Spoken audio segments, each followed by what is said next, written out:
M ആറിൻ്റെ properties Burj Khalifa അടക്കമുള്ള പ്രോപ്പർട്ടീസിൻ്റെ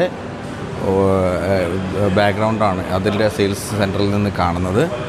M R ഒരിക്കലും അവരുടെ പ്രോപ്പർട്ടീസിൽ അവർ ഇൻവെസ്റ്റ് ചെയ്യുന്ന പ്രോപ്പർട്ടീസ് എന്ന് പറയുന്നത് ഹൈ വാല്യൂ പ്രോപ്പർട്ടീസാണ്. അതിൻ്റെ റേറ്റ് ഓഫ് റിട്ടേൺ എന്ന് പറയുന്നത് എപ്പോഴും നമുക്കറിയാം ഡബിളാണ്. എം ആറിൽ ഇൻവെസ്റ്റ് ചെയ്യുക എന്ന് പറഞ്ഞാൽ അതിൻ്റെ അർത്ഥം തന്നെ നമ്മൾ സേഫ് ലാൻഡിൽ ഇൻവെസ്റ്റ് ചെയ്തു എന്നുള്ളതാണ്. അതിൽ നമ്പർ 1 പ്രോപ്പർട്ടിയാണ് എം ആർ കാണിച്ചുകൊണ്ടിരിക്കുന്നത്. അതിൽ ഒരു സംശയമില്ലാതെ പറയാൻ കഴിയും.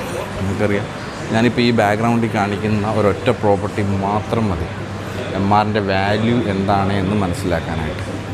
അതായത് 2035 ലോകത്തിലെ ഏറ്റവും വലിയ ബിൽഡിങ്ങായ എം ആറിൻ്റെ ഒരു പ്രൊജക്റ്റ് ഡിസ്പ്ലേ ആണ് ഇവിടെ കാണിച്ചിരിക്കുന്നത്.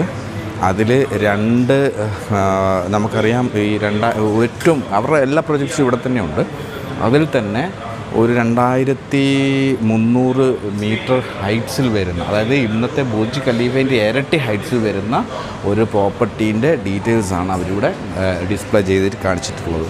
അപ്പോൾ അത്തരത്തിലുള്ള പ്രോപ്പർട്ടീസ്, ആ രീതിയിലുള്ള ഇൻവെസ്റ്റ്മെൻറ്റ്സിന് താല്പര്യമുള്ളവർക്ക് തീർച്ചയായും ബന്ധപ്പെടാം. എൻ്റെ ബാക്ക്ഗ്രൗണ്ടിൽ തന്നെ എം ആറിൻ്റെ സെയിൽസ് ഹെഡായ ആനന്ദ് പാണ്ഡെ സാറാണ് ഉള്ളത്. അദ്ദേഹത്തിനൊക്കെ ആയിട്ട് മീറ്റ് ചെയ്തുകൊണ്ട് ഇൻവെസ്റ്റ്മെൻറ്റിൻ്റെ സാധ്യതകൾ, ബിസിനസ്സിൻ്റെ സാധ്യതകൾ, ഗോൾഡൻ വിസ ലഭിക്കുന്നതിൻ്റെ മറ്റ് ഓപ്പർച്യൂണിറ്റീസ് ഒക്കെ വിശദമാക്കി പറഞ്ഞു തരുന്നതാണ്. അപ്പോൾ അത്തരം കാര്യങ്ങളിലേക്ക് പോകാൻ, ഇൻവെസ്റ്റ്മെൻറ്റിലേക്കും പ്രോപ്പർട്ടി റിയൽ എസ്റ്റേറ്റ് മേഖലയിലെ ഇൻവെസ്റ്റ്മെൻറ്റിലേക്ക് പോകാൻ താല്പര്യമുള്ളവർക്ക് തീർച്ചയായും ബന്ധപ്പെടാവുന്നതാണ്. എല്ലാവിധമായ സൗകര്യങ്ങളും ഒരുക്കി തരുന്നതാണ്.